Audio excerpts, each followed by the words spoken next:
કેમ છે વિદ્યાર્થી મિત્રો? એક નવા વિડિયો લેક્ચરની અંદર આપ સૌનું સ્વાગત છે. આપણે કરી રહ્યા છીએ ચેપ્ટર નંબર 8. આના પહેલાંના વિડિયો લેક્ચરની લિંક તમને વોટ્સઅપ ગ્રુપમાં મળી ગઈ છે. જો એ વિડિયો લેક્ચર તમારો સોમવારનો જોવાનો બાકી હોય તો એ જોઈ લેજો, કેમ કે એની અંદર આપણે અલગ અલગ 3 મહત્વની થિયરીઓની ચર્ચા કરી છે. ફરીથી આપણે એક વખત જોઈ લઈએ. આપણે એના પહેલાંના લેક્ચરમાં નિષ્ક્રમણ ઝડપની ચર્ચા કરેલી, એનું સૂત્ર આપણે મેળવેલું, અને આપણે ગુરુત્વીય સ્થિતિ ઉર્જાનું સૂત્ર મેળવેલું. તો એ બંને સૂત્રનો ઉપયોગ આપણે અહીં કરવાના છે, બરાબર? તો એ 2 થિયરી તમે ધ્યાનથી સમજી લેજો. અને આજે આપણે શરૂઆત કરવા જઈ રહ્યા છે પૃથ્વીના ઉપગ્રહના સંદર્ભમાં કક્ષીય ઝડપ અને આવર્તકાળનું સૂત્ર મેળવો. આજે પણ આપણે 3 થિયરી કરવાના છે. પહેલી થિયરી છે પૃથ્વીના ઉપગ્રહના સંદર્ભમાં કક્ષીય ઝડપ અને આવર્તકાળનું સૂત્ર મેળવો. બીજી જે થિયરી છે આપણે ઉપગ્રહની સ્થિતિ ઉર્જા અને ગતિ ઉર્જા અને કુલ ઉર્જાનું સૂત્ર મેળવીશું. ત્યારબાદ આપણે ભૂસ્થિર ઉપગ્રહ સમજાવો અને તેની ઊંચાઈ કેવી રીતે નક્કી થાય છે તે સમજીશું, બરાબર છે? અને તેનો ઉપયોગ કઈ કઈ જગ્યાએ થાય છે તે પણ જોઈશું. અને ધ્રુવીય ઉપગ્રહ પર નોંધ લખીશું. અને આટલી થિયરીઓ સાથે તમારું ચેપ્ટર નંબર 8 પૂર્ણ થશે.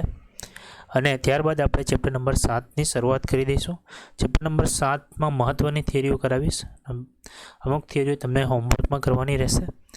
હવે આપણે ચેપ્ટર નંબર 8ની શરૂઆતમાં જે આજે થિયરી કરવાની છે તેની શરૂઆત કરીએ.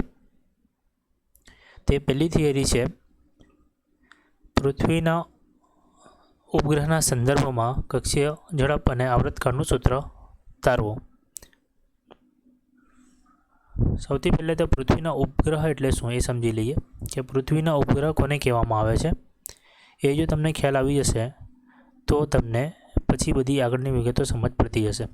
તો પૃથ્વીના ઉપગ્રહ એટલે શું? સમજો આ પૃથ્વી છે અને પૃથ્વીની આજુબાજુ જે વસ્તુ પણ ભ્રમણ કરતી હોય એને આપણે પૃથ્વીના ઉપગ્રહ તરીકે ઓળખીએ છીએ. જેમ કે પૃથ્વીનો કુદરતી ઉપગ્રહ કોણ છે? ચંદ્ર, બરાબર?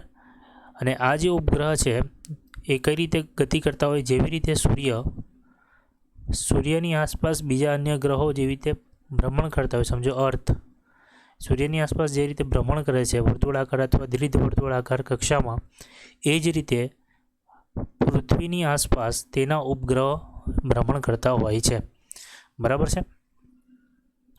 તો આપણે આ બધા ઉપગ્રહોમાં આપણે કુદરતી એટલે આપણે એને જરૂર છે પૃથ્વીનું વાતાવરણ જાણવાની, બરાબર? લશ્કરી કવાયત માટે, હવામાન માટે વગેરે આપણે અલગ અલગ પ્રકારના ગ્રહો પૃથ્વીની કક્ષામાં આપણે મૂકીએ છીએ. આ બધા જે ગ્રહો છે એ પૃથ્વીના કૃત્રિમ ઉપગ્રહ તરીકે આપણે એને ઓળખી શકીએ છીએ, બરાબર છે? તે બધી વિગતો અમને આ 2 પોઈન્ટમાં તમને દર્શાવવામાં આવેલી છે, તમે વાંચી શકો છો. પોઈન્ટ નંબર 1 અને પોઈન્ટ નંબર 2. હવે આપણે એની કક્ષીય ઝડપ અને આવર્તકાળનું સૂત્ર મેળવીશું. ચલો, તો જો સમજો પૃથ્વીની આસપાસ જો કોઈ ઉપગ્રહ આ રીતે પરિભ્રમણ કરતો હોય તો એને કેન્દ્રની તરફ કોઈ બળ લાગશે અને એ કેન્દ્રગામી ગતિ કરશે. અને આપણને ખબર છે કેન્દ્રગામી બળનું જે સૂત્ર છે mv²/r, ચેપ્ટર નંબર 5 અને 4ની અંદર આપણે ભણી ગયા છે. જો પૃથ્વીની તરફ આવતો હોય તો જો એનું દળ આપણે વિચારી લઈએ, m છે એ ગ્રહનું, અને તેનો વેગ છે v². અને આ સમજો આ પૃથ્વીની અહીંયાથી પૃથ્વીની ત્રિજ્યા છે, આટલું શું છે? પૃથ્વીની ત્રિજ્યા re, અને અહીંયા પૃથ્વીથી અંતર છે એ છે h. તો કુલ અંતર થઈ જશે re + h. એટલે જે પૃથ્વીના કેન્દ્રથી લઈને ઉપગ્રહ સુધીનું જે અંતર થશે એ કેટલું થશે? re + h થઈ જશે, બરાબર? આ કુલ અંતર થઈ જશે. ખ્યાલ આવે છે તમને? તો અહીંયા જે અંતર આવશે એ તમારું શું થઈ જશે? re + h. તો આટલું બળ લાગતું હશે. અને આપણે સમીકરણ નંબર 1 આપીએ. હવે આ બળ કોણ પૂરું પાડે છે? કેન્દ્રગામી બળ તો આટલું લાગે છે. એ બળ કોણ પૂરું પાડે છે? એ બળ ગુરુત્વાકર્ષણ બળ. અહીંયા પાછું આપણે અર્થ બનાવી દઈએ એટલે તમને ખ્યાલ આવે. અને આ એનો ઉપગ્રહ છે. તો આ જે બળ કેન્દ્ર તરફ લાગે છે એ બળ કોણ પૂરું પાડે છે? ગુરુત્વાકર્ષણ બળ. અને ગુરુત્વાકર્ષણ બળ કોની વચ્ચે લાગે છે? જો આનું દળ m હોય, પૃથ્વીનું દળ આપણે me લઈ લઈએ. પૃથ્વીનું દળ આપણે શું લઈ લઈએ? me લઈ લઈએ. ખ્યાલ આવે છે? તો પૃથ્વીનું દળ આપણે me લઈએ, આનું દળ આપણે m લઈએ. ચલો, આનું દળ આપણે કેટલું લઈ લઈએ? m, અને પૃથ્વીનું me લઈ લઈએ. તો એમની વચ્ચે જે બળ લાગતું હોય તે બળ કેટલું હોય, એફ ઇઝ ઇક્વલ ટુ પૃથ્વીનું દળ અને પેલા ઉપગ્રહનું દળ આપણે એમ લઈ લઈએ છીએ અને પૃથ્વીનું દળ આપણે શું લઈ લઈએ, એમ ઈ લઈ લઈએ છીએ, બરાબર છે. તો એમ ઇન્ટુ એમ ઈ અને જે ગુરુત્વાકર્ષણ બળનો અચળાંક આવશે જી અને છેદમાં બંને વચ્ચેનું અંતર એ કેટલું છે, એ અંતર છે આર ઈ પ્લસ એચ. અહીંયા પણ આપણે જોયું એ અંતર છે આર ઈ પ્લસ એચ આખાનો વર્ગ અને આપણે દે સમીકરણ નંબર 2. હવે તમે જો સમીકરણ નંબર 1 અને સમીકરણ નંબર 2 બંને બાજુ ડાબી બાજુ શું છે, બળ. તો આપણે શું કરીએ, સમીકરણ નંબર 1 બરાબર સમીકરણ નંબર 2. તો આપણે લખી શકીએ એમ વી સ્ક્વેરના છેદમાં આર ઈ પ્લસ એચ ડાબી બાજુ અને આ બાજુ આપણે લખીશું જી એમ ઈ, એટલે અહીંયા કેપિટલ એમ લખશો તો વધારે સારું, એમ ઈના છેદમાં આર ઈ પ્લસ એચનો સ્ક્વેર.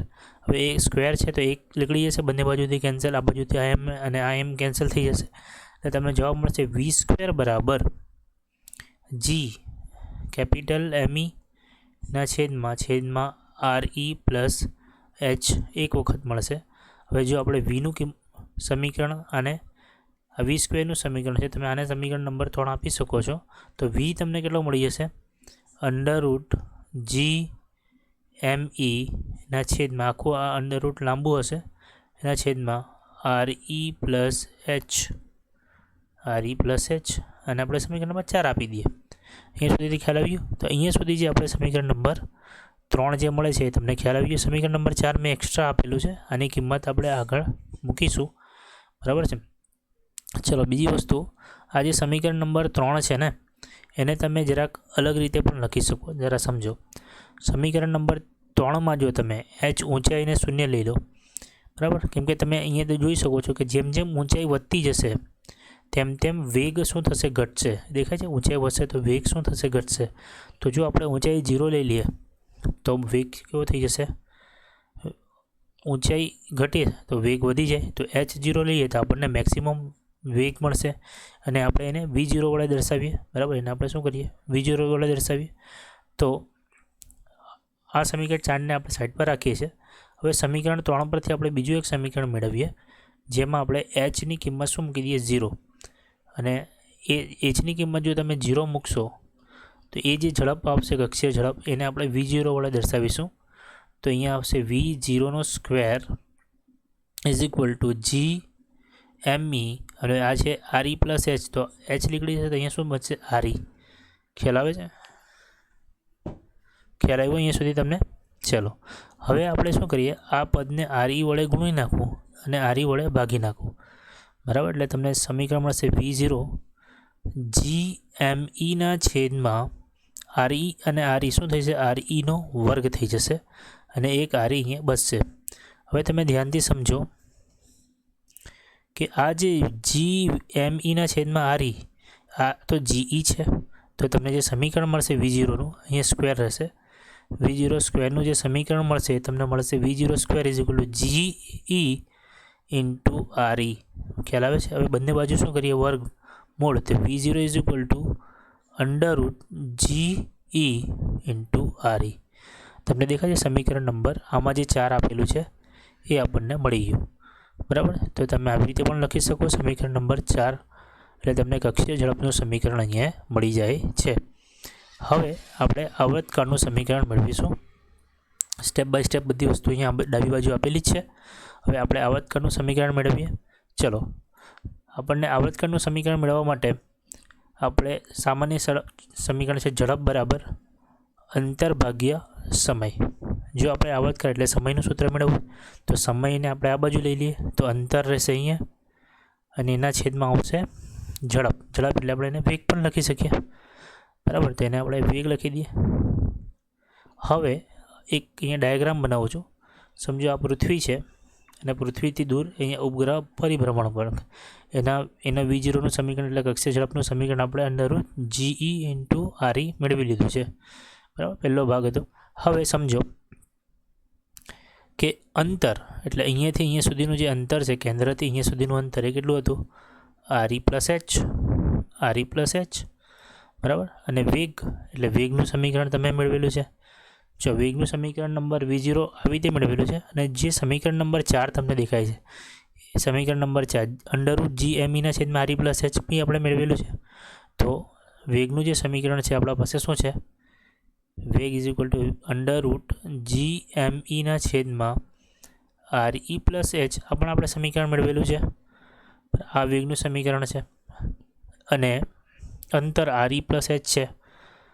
અને જો કુલ અંતર અહીંયા આનું શોધવું હોય, આનું કુલ અંતર, આ તો અહીંયાથી અહીંયા સુધીનું અંતર છે ને, જો આ પરિભ્રમણ કરે તો આનું કુલ અંતર કેટલું કાપે? એ 2πr જેટલું અંતર કાપે. કેટલું કાપે? 2πr. અને અહીંયા જે આર છે તે શું છે? R E plus H. એટલે અહીંયા જે પરિભ્રમણ કરશે ત્યારે કુલ અંતર કેટલું કાપશે? 2πr ઈ પ્લસ એચ જેટલું અંતર કાપશે.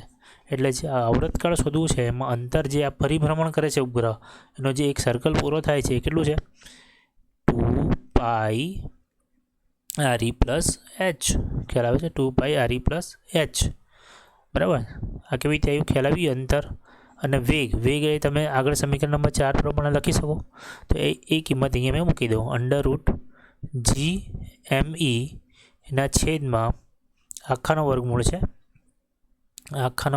બરાબર છે. રફ કરી નાખીએ એટલે તમને કન્ફ્યુઝન નહીં થાય.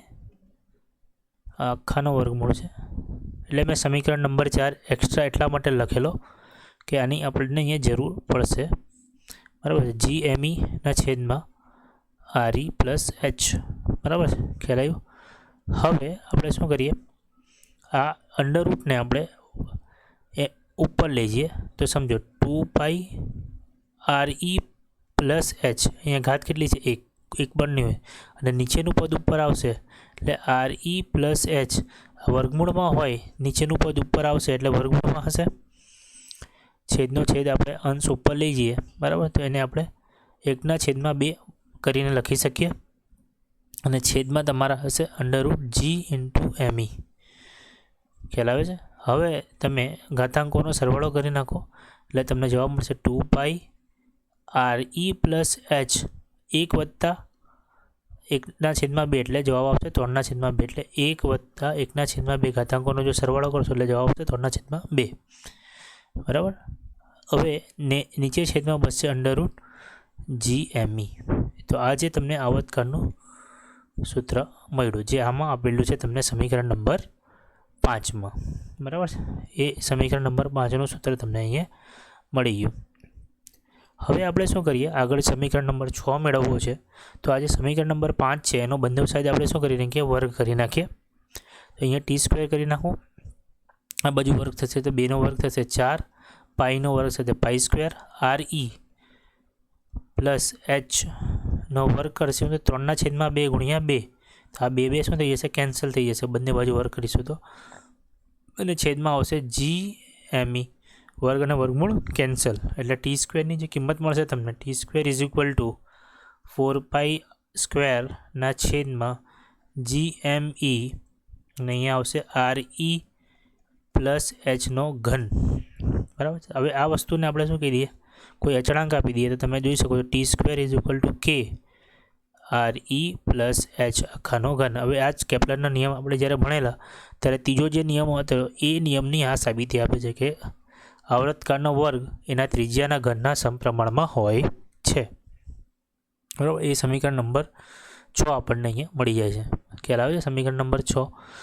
હવે આપણે જે સમીકરણ નંબર 7 જો મેળવવું હોય આપણે તો શું કરીશું કે જો સમીકરણ આપણે એચની ઊંચાઈ, એટલે જે એચ ઊંચાઈ આપણે લઈએ છીએ આ પૃથ્વીથી, અહીંયાથી, તો આ એચ ઊંચાઈ આપણે શું કરી દઈએ? 0. એટલે ગ્રહ આપણે પૃથ્વીની ઉપર જ મૂકી દઈએ તો એનો આવર્તકાળ કેટલો થઈ જાય? તે અને આવર્તકાળનું સૂત્ર શોધવું હોય તો આ જે સમીકરણ નંબર તમને 6 આ દેખાય છે, સમીકરણ નંબર 5. બરાબર છે. સોરી, હા, સમીકરણ નંબર આ જે દેખાય છે તમને સમીકરણ નંબર 5, એની અંદર આ એચની કિંમત તમે શું મૂકી દો? 0 મૂકી દો. બરાબર છે. અને એચની કિંમત જેમાં 0 મૂકશો તો તમે શું મળશે? 2πr ઈ નો શું મળશે? 3/2. એટલે આ ઉપરનું પદ મળી જશે તમને. એ દેખાય છે અહીંયા આયરું 2πr ઈના છેદમાં અને છેદમાં જીએમઈ. બરાબર છે. હવે તમે શું કરો? આર ઈને ઉપર આપણે શું કરેલું છે? ગુણેલું છે ને ભાગેલું છે. એટલે અહીંયા તમને આર ઈને 3/2 છે. બરાબર છે. તો તમે આને વર્ગમૂળમાં લખી દો, બરાબર, અને તમે આને વર્ગ આપી દો એટલે તમને આ પ્રકારનું સમીકરણ મળી જશે જે આપણે અહીંયા મેળવેલું છે. બરાબર, આ સમીકરણને જ ખાલી આપણે સાદી ભાષામાં લખેલું છે, બાકી એને જ સમીકરણ છે. કેમ કે જીઈની જે કિંમત છે આપણે આમાં અંદર શું કરેલું છે, જીની કિંમત મૂકેલી છે. જીઈની કિંમત થાય GMEના છેદમાં RE સ્ક્વેર. બરાબર, તો આપણે આની જે કિંમત છે આને સેટ કરવાની છે આમાં, એટલે 2 π RE 3/2. તો આપણે અહીંયા શું કરીએ, આને RE વડે ગુણીએ, બરાબર, વર્ગ અને વર્ગમૂળ વડે ગુણીએ તો અહીંયા REનો વર્ગ થઈ જાય અને GME એટલે આપણે આના અંદર GE સેટ કરેલો છે. બરાબર છે, એટલે અહીંયા 2 π અને ઉપર બચી જશે RE અને આની જગ્યા પર આપણે છેદમાં GE, કેમ કે GEની કિંમત થાય GMEના છેદમાં RE સ્ક્વેર, તો એનું ઊંધું એટલે GEને છેદમાં આપણે મૂકવો પડે. એટલે 1/GE તમે જો લખવા માંગતા હોય તો તમને RE સ્ક્વેરના છેદમાં GME લખવું પડે. તો આ રીતે તમે આવર્તકાળનું પણ સૂત્ર મેળવી શકો છો. અલગ અલગ સ્વરૂપમાં આવર્તકાળનું સૂત્ર આપણે મેળવેલું છે. ખ્યાલ આવતો હશે તમને. એક વખતમાં નહીં ખ્યાલ આવે તો 2 વખત 3 વખત જોજો.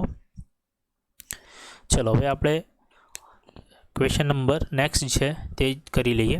ઉપગ્રહના સ્થિતિ ઉર્જા અને ગતિ ઉર્જાનું અને કુલ ઉર્જાનું સમીકરણ આપણે મેળવવાનું છે. ચલો હવે આપણે ઉપગ્રહના સ્થિતિ ઉર્જા અને ગતિ ઉર્જાનું સમીકરણ મેળવીએ છીએ.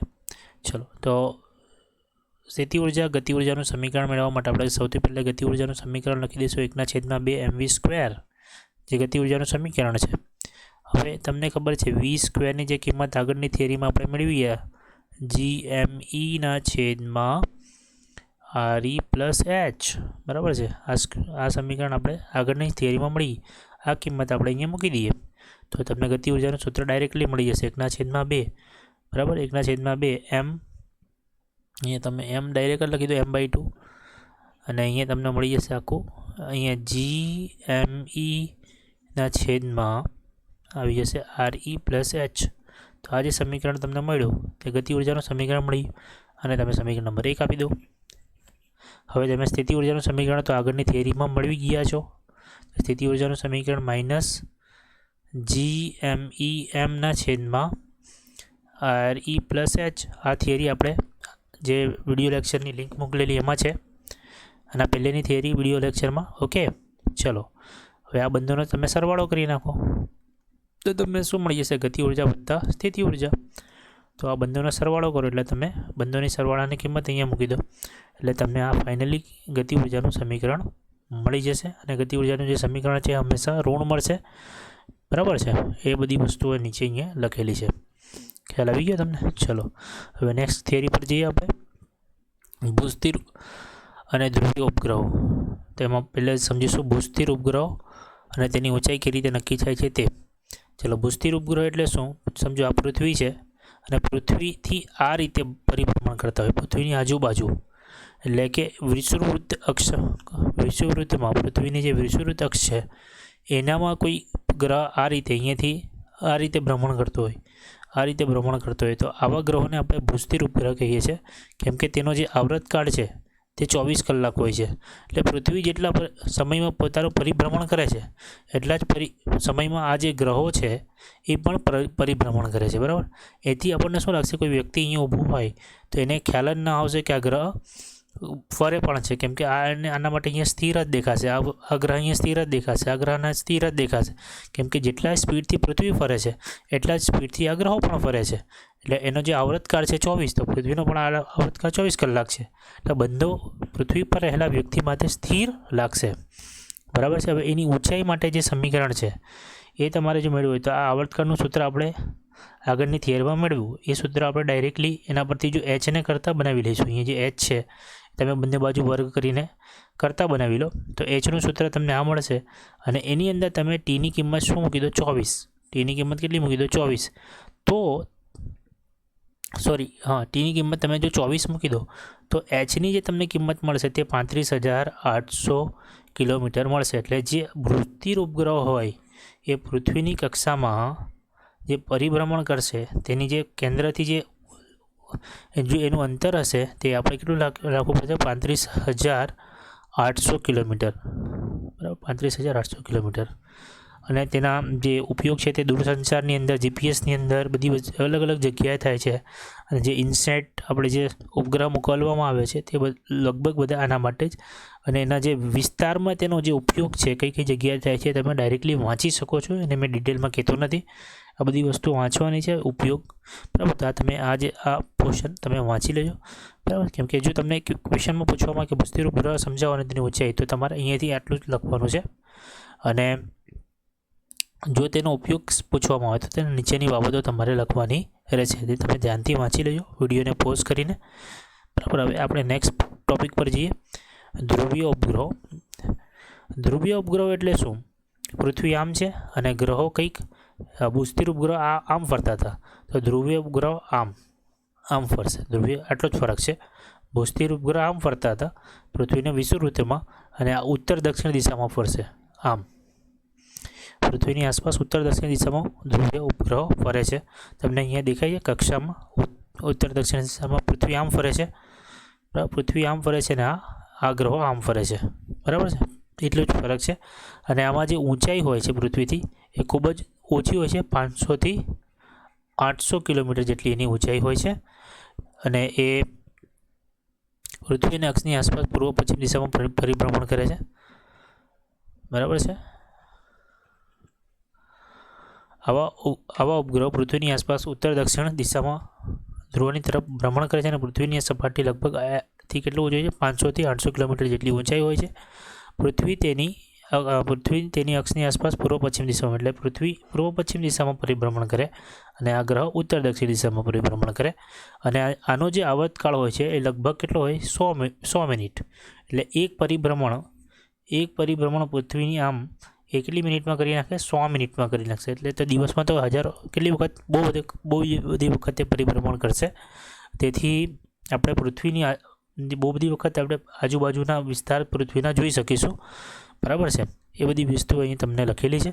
તો તેનો ઉપયોગ કઈ જગ્યાએ થાય છે? તો દૂર સંવેદનમાં, હવામાનશાસ્ત્રમાં અને પર્યાવરણમાં અને જાસૂસીમાં. બરાબર, તેનો ઉપયોગ થાય છે. ખૂબ જ ઝડપથી આપણે આ ચેપ્ટર પૂરું કરેલું છે. તમે ધ્યાનથી સમજજો. બરાબર છે, જેટલી પણ વિગતો છે અહીં તમારું ચેપ્ટર નંબર 8 પૂરું થાય છે. આમાં જે 2-3 દાખલાઓ છે તે કરીશું, અને એના પછી આપણે ચેપ્ટર નંબર 7ની શરૂઆત કરી દઈશું. અને ચેપ્ટર નંબર 7માં મહત્ત્વની થિયરી તમને કરાવી દઈશ.